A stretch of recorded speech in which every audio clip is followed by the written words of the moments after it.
Hi, in this video I want to talk about a subject that's related to religion and theism, about texts and contradiction, and not only the contradiction in the text that people follow, but also the contradiction in the thought process that ensues when it comes to that kind of manipulation in a text like that, and the ability to have to justify and rationalize once you know something's not true, and using your emotions, and almost your emotions being used against you when it comes to a logical conclusion, when it comes to reaching a conclusion, and how these things can obviously ultimately affect the way that you live a life, and the perceptions of yourself and others on you as well.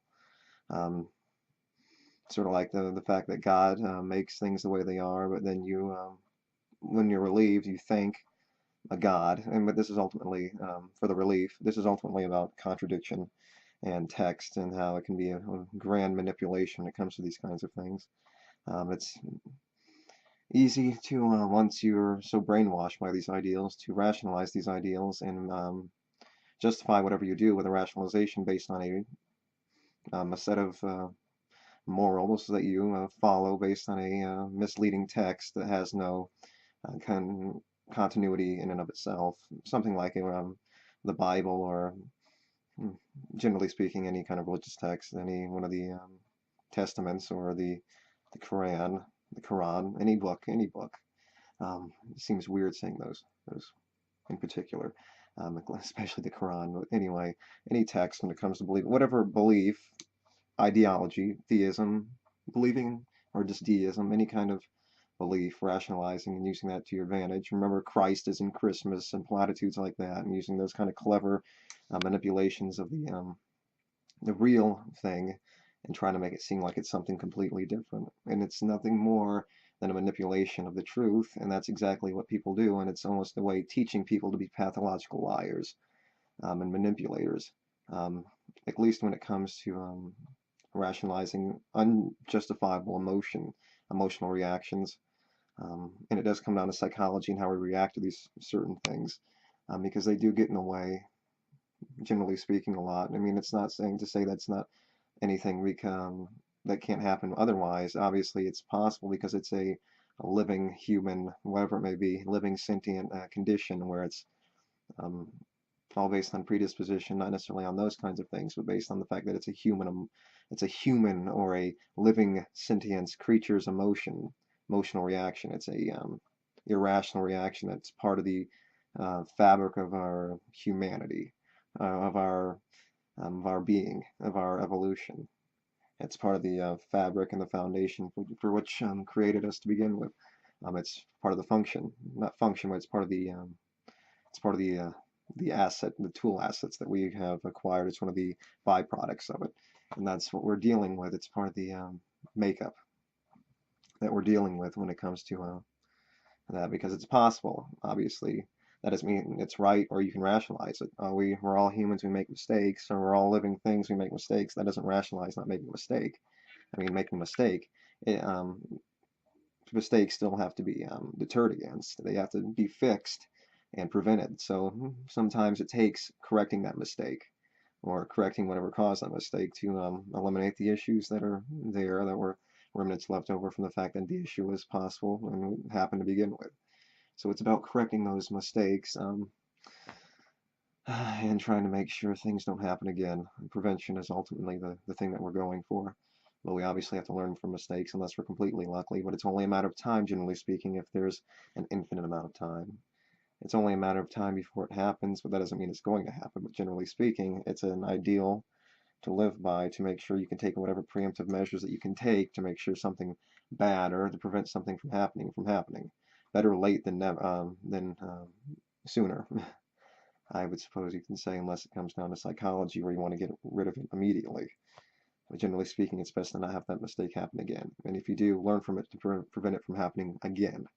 Once it's happened once, make sure you can do whatever you can to happen again, because prevent it from happening again. Because at this point, considering our lifespans, we don't have to worry about it happening again and again. It's only a matter of time, yes, but based on the fact that we're not going to be here forever, we can prevent it from happening at least again, more than happening for more than once. So that's the ultimate goal that we're trying to accomplish. But it really comes down to human rationalization And it does come down to these kinds of religious ideologies and religious idioms and uh, characteristics that are gained, at least made stronger by these kinds of convictions that you can get based on a religion or something like that. It only helps. It doesn't hurt. Rationalizing, would they be good people if they weren't feeling like a God was helping them be a good person? It's a possibility to say that that might not be the case. They may end up being feeling motivated by the fact that that may seem the case. But sometimes maybe the same thing that's causing that thing, that vindicate um, vindication, or that to get cause them to do that, cause them to have the reaction, is the same thing that's the religion's the thing, or the ideology is the same thing that's causing that kind of messed up thing as a foundation. So sometimes it all lies in the ideology, the brainwashing, that make them think, oh, they wouldn't be a good person. But maybe it's the fact that they seem so crazy underneath all that veil was based on the fact that they were brainwashed to begin with. So it's being caused by the same thing. It's the ultimate culprit, is the belief in some kind of false thing that can't be proven. The idea of faith, believing something that's not there without any kind of evidence, without any kind of proof of something being able to happen, without any kind of foundation, other than a false foundation, a non-starter, a um, very loose, almost on sand foundation where there's nothing to lay your foundation of bricks on without them sliding away or sinking down on a sinkhole or whatever it may be. So yeah, it's a matter of understanding the foundation.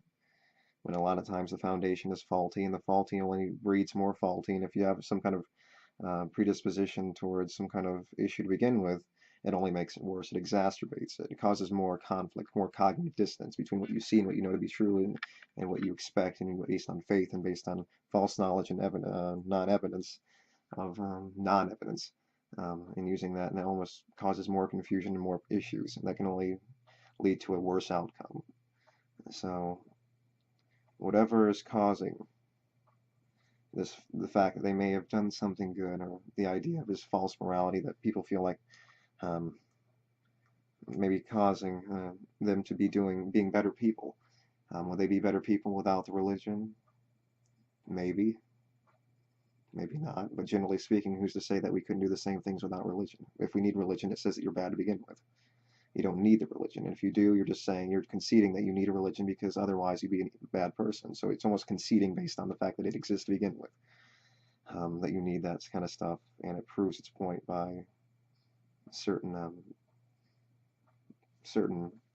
associations aligned with that kind of thing. Um, so basically, that's the point.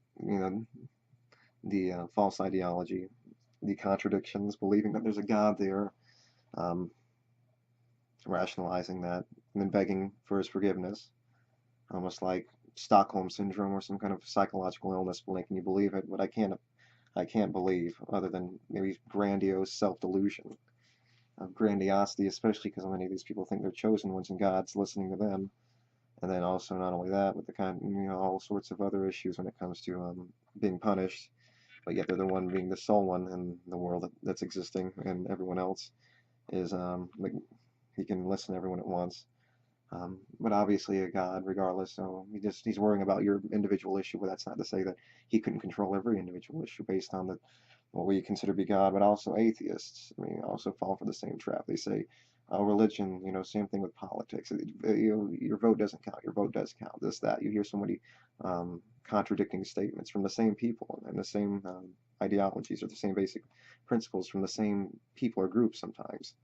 Well, yeah, you can't trust religion. They take it too literally. They're evil. There's violence in the Bible, but there's not violence. Jesus preached happiness and this and that and the same thing. And you hear all sorts of contradictions. Obviously, it's not necessarily a contradiction, but the way that's coming out of a person's mouth may be a contradiction. It's just understanding exactly the nuances of the readings, but not using that as a whole argument, because sometimes it just seems to confuse the argument based on the fact that you're overemphasizing certain aspects of an ideology, and it makes it seem like, well, where are we going from here? The next thing you're going to say is it's going to be a contradictory statement. So sometimes it's hard to really know where you're coming from.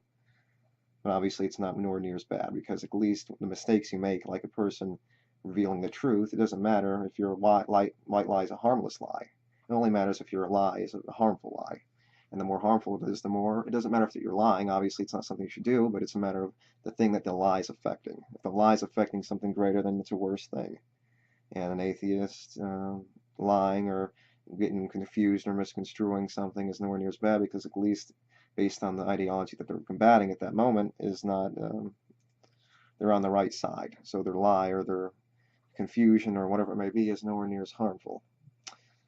So it's a matter of understanding and weighing and the harm and the effect of those things, or those individual decisions. So that's really what it boils down to. So rationalizing, feeling like a victim when you're not the victim. You're not the victim when you, especially you're the majority. You feel like a victim, but you're ignoring the full thing, almost like ignoring the good when all the bad is happening. There's a good, even though the good doesn't really exist, it's avoiding the bad. But sometimes the bad is, you're so embroiled in the bad, you're so consumed by the bad that you don't realize just how good the good moments that you have, or the moments of relief that you have, that it's almost a way of preparing you for the next bad moment. Almost in a way, don't get too happy because there's only downhill from here. I mean, that's really the unfortunate circumstance that surrounds every single aspect of our reality. It's only going to go downhill. There's only more room for downhill the greater up, the higher up you go. So that's part of the issue that you have to deal with when at least recognizing these kinds of things. Phone ringing again. That's really annoying. But anyway, so yeah, when it comes to these rationalizations, understanding these things, when it comes to rationalizing a God punishing you, then all of a sudden you being the center of attention, obviously a God can, based on these texts, at least by basic knowledge of these texts, that a lot of people associate themselves with this God can control everything at the same time. But then they give human characteristics to a God. The egg before the chicken before the egg. Why can't the universe just be the thing that happened? Why does it have to be someone creating it? Oh, the watch argument, the clock tower, the mechanical argument had to be created by someone, had to be set in motion. Maybe it set itself in motion. Just because we have set some things in motion, we're just a product of that beginning thing. It doesn't mean we have to associate that with another living thing or a thing, associating our characteristics and applying that to something being created by the universe being created by some kind of God figure. It's not necessary. So it's just another false aspect of assumptions based on non-logical arguments that you're just jumping to conclusions based on not evidence, based on your own psychological predispositions of delusion, based on your own self-grandiosity, at least subconsciously, even if you're not consciously thinking about it. Associating human with the creation of the universe or something like that. The fact that it's human, why does it have to be human? Because the Bible, which is the only proof of the Bible itself is the Bible. I mean, there's no proof of that. And using that as a false foundation to prove your that was built up by the grandiosity, sort of like the ego building up based on the religion itself. It seems like they'd be a bad person, but they don't realize that maybe they would be a good person regardless if they were never indoctrinated into the religion to begin with. So a lot of that stuff can be boiled down to that. They wouldn't be as egotistical, seemingly, at the surface if they weren't indoctrinated to begin with. So once you take that away, they would be a good person, and you realize that they would be a good person. So the good lies there. It's just about a matter of if they took the good away from them, but they still believed in religion. Yes, they would do that, but it's only because it's being based off of that ideology that their manipulation and their delusion and their egotism lies on. So once you take away that foundation, and you get the delusion out, they no longer have to have that. They no longer have that delusion and that egotism that seems to make them think that they wouldn't be a good person without it, or at least based on the perceptions about religious people being, falling for that kind of stuff. So, once you take away the religion, they could be a good person. And the fact that you need a religion to begin with is only proof of the contrary, obviously, like I mentioned before. But yeah, rationalizing, feeling like you're the only one, God that can do everything.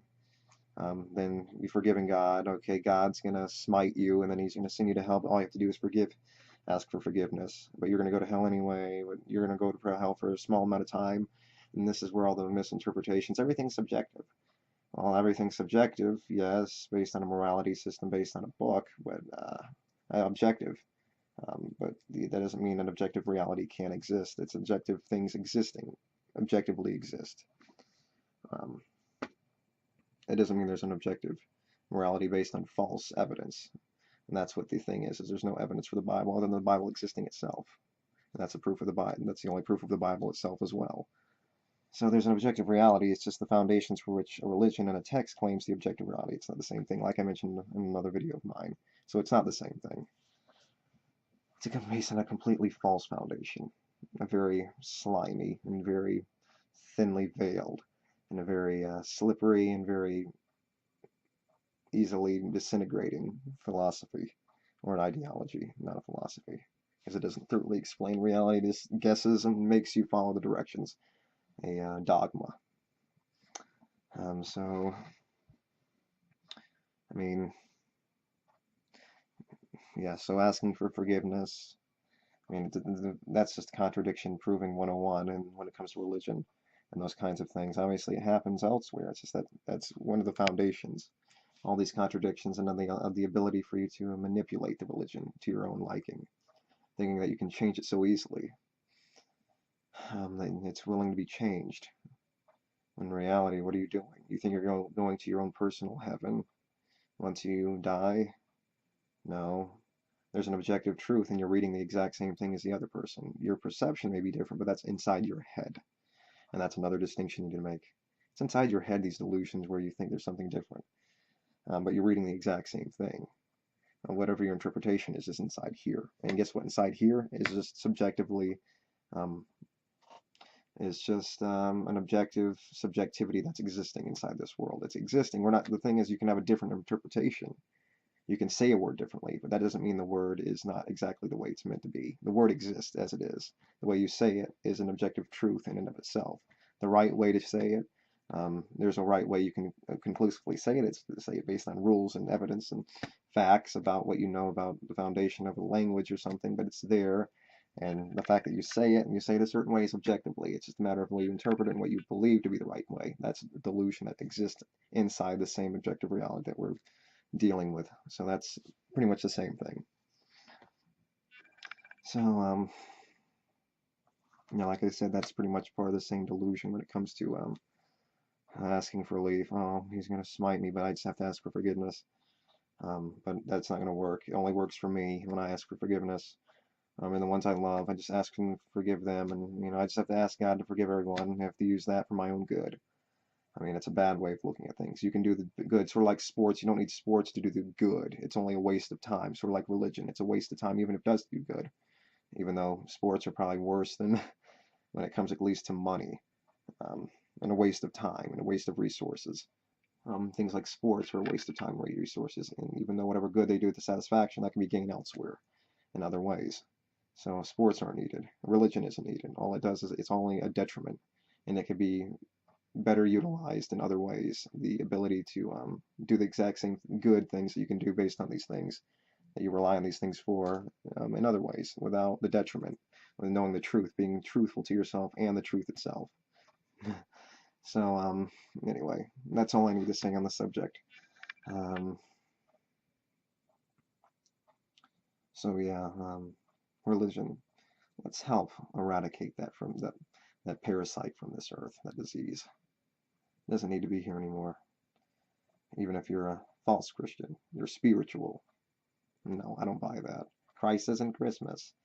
Yeah, a spiritual person I know said that.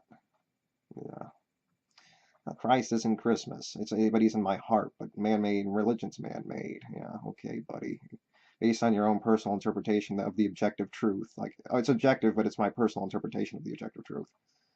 That doesn't make any sense. It's either objective or it's subjective. And subjective doesn't exist. It's just a subjective difference based on your own likes and dislikes. Like I mentioned, likes are subjective. Why the objective truth exists. So your subjectivity is just, oh, I have to, agree that this is just a matter of making me feel better. But you're spewing it like it's a fact. You stupid retard. I mean, Jesus Christ, in his vain, putting his name in vain. Anyway, regardless, that's all I need to say. Just a bunch of bullshit. contradictions and human bullshit and blah blah blah blah, blah dishonesty and anyway, that's all I need to say. So thank you and until next time. Sorry for the long video.